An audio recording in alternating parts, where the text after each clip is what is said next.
How to plan a profitable challenge launch as a coach. So you could replace the word challenge launch with masterclasses, with webinars, wherever you are having value driven or where you're dominating the launch with value. That is where you could use this launch. And second one is coach. You could replace it with consultant, healer, or wherever anyone is doing it in terms of their personal brand.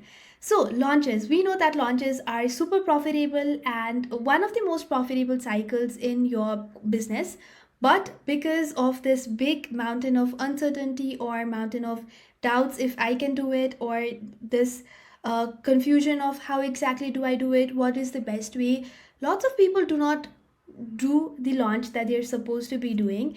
And with this video we're just going to see the easiest way in which we can plan to go past this mountain so we reach our profitable launch right here. So whenever people know that launches are profitable, what they start doing is they start posting content, they start doing everything that needs to be done without planning it properly. Since you're watching this video, I am 100% certain that you believe that we should be planning ahead of doing the challenge launch, because as Abraham Lincoln says, if I had 8 hours to chop down a tree, I'd spend 6 hours sharpening my axe. And that is exactly what we are going to do with this video right here. Yes, it takes a couple of extra hours for you to do the research, for you to think. And since the rise of AI, a lot of people have left the thinking portion to AI. And that is the reason we see every other challenge and launch being, or let's say webinars being, exactly the same thing. And that is what we are trying to reverse in this video right here. So I'd like to break down the plannings into these major 6 areas. First one is the goal-based planning. Second one is USP planning. Third one is technical planning. Fourth one is emotional planning. Fifth is traffic. And sixth one is problem solution planning. So what I'm assuming here is you've already niched down and your offer is validated. If that is not the case, please also include having a particular target for this challenge or launch, and also having an offer that you would like to sell post the challenge.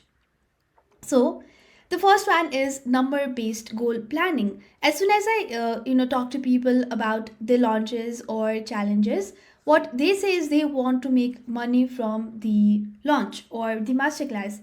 And because they're not specific enough on the amount of money they would like to have in terms of the challenge, they exactly do not know what they should be doing on a day-to-day basis to hit the goal. When you do not have the exact goal, it is very difficult to break down the daily activities as well. That is why the first thing we do here is come and write down our revenue goal with the challenge or with the launch. So I'll just go ahead and say challenge. Please replace it with whatever launch you're doing. Suppose your goal with the launch is $3,000 and your offer price is offered at $1,000. What I'm assuming here is these are the average industry numbers. You could it depends on a lot of things like your number, how warmed up the audiences are, what type of offer you're selling. So these are average number. Please do your own maths right here, right? So if your revenue goal is 1,000, if your offer is priced at 1,000, revenue is 3,000 and your offer is 1,000, what we need is 3 clients to hit that. Very direct, straightforward math. If your conversion rate is around 40%, that means you'd need around 12 calls in order for you to get 3 clients. A lot of times people who have, not everybody in the launch books the call, so we would need around 30 to 40% more people than the number of calls that we need to stay till the end. Again, not everybody who show up stays till the end, so we're also reducing a little bit of number there. Another important numbering here is registration. Not everybody who registers shows up for your launch, and putting a simple number of maybe 50% who register come for the launch. We're again doing the maths right here in that direction.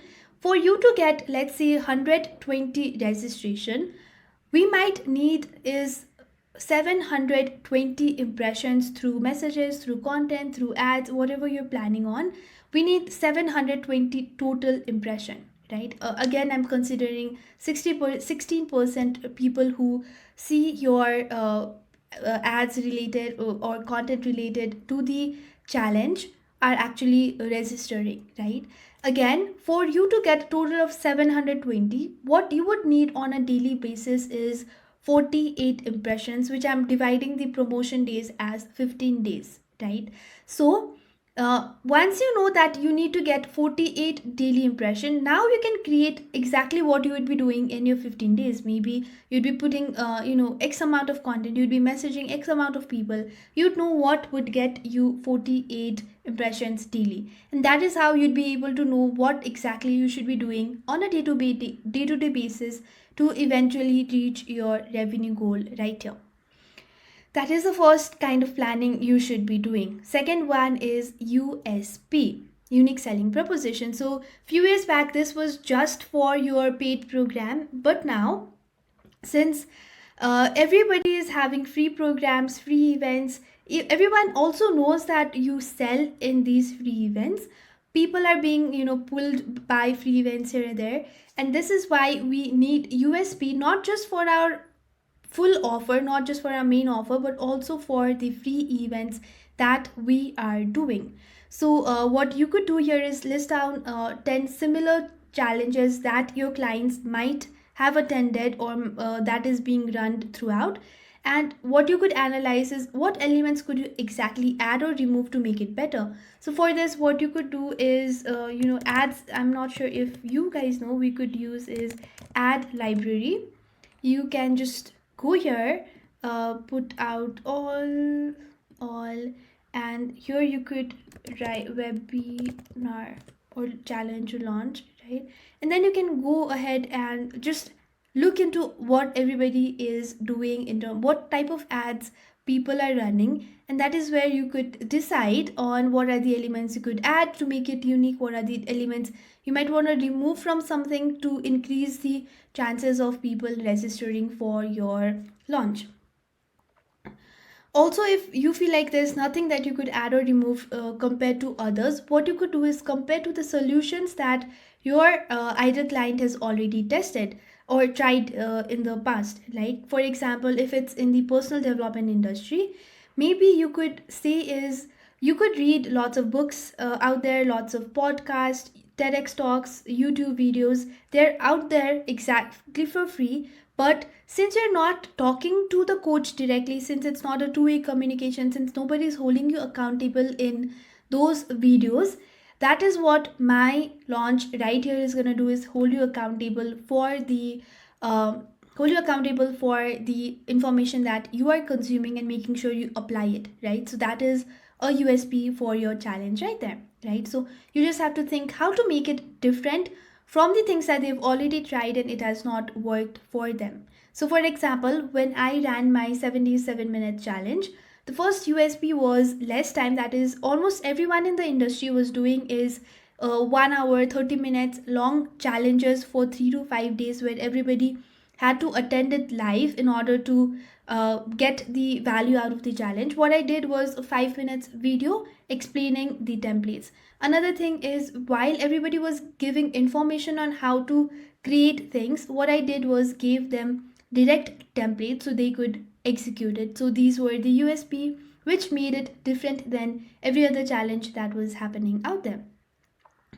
Another very important thing to include in the planning phase for your unique selling proposition is bonuses. So what hot bonuses can you give them so that people are tempted to join your launch? So you could list out all the hot bonuses that you could give, and that is tempting enough for your audience to join your challenge. Okay, so the next one is problem solution planning. What happens a lot is people use lots of coachy terms, technical terms, while giving out the names of the challenge. So something common is inner child healing challenge.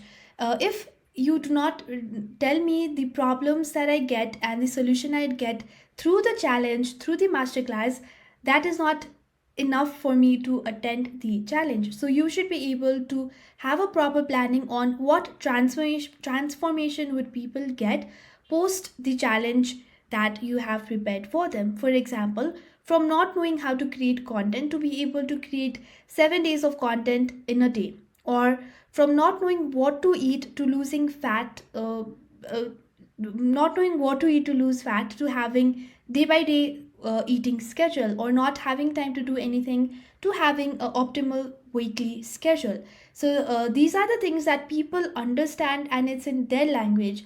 If you start writing inner child healing challenge, or reverse your, or maybe keto diet challenge, people do not exactly know what is going to happen in that, and they would not want to come and join in the challenge, right?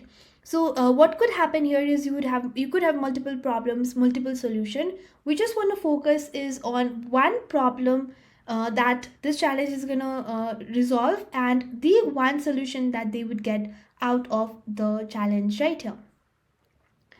And this is the most exciting one, is traffic source. You obviously do not want to have the best food, most exciting games, exotic decors, but no one actually coming to your party. That is such a waste of time and preparation, money in the process, energy, effort, excitement. Everything just goes in waste. And that is why we want to put a lot of focus on planning the traffic source. And I think I'll have a complete different video in the future on how exactly to get lots of the required amount of traffic source for you.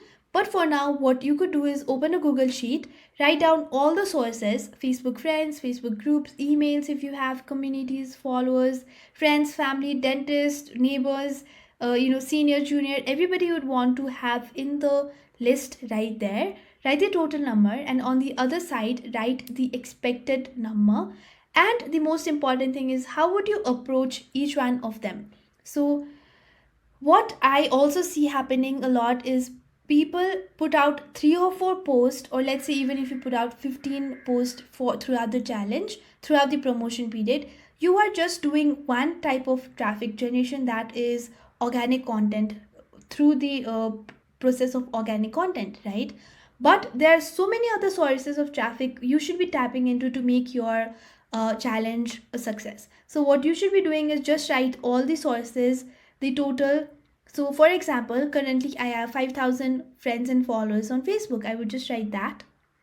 But I know that all 5,000 are not the fit for the challenge, and I also know that they're not warmed enough, they've not joined in. So I would expect around 400 people to reply to me if I maybe, again, I'm not seeing this exact number, I'm just assuming here, right? Around 400 people might be interested in what I'm doing here. And how would I approach these 400 people is through content. Second one is, maybe another source that I have is WhatsApp.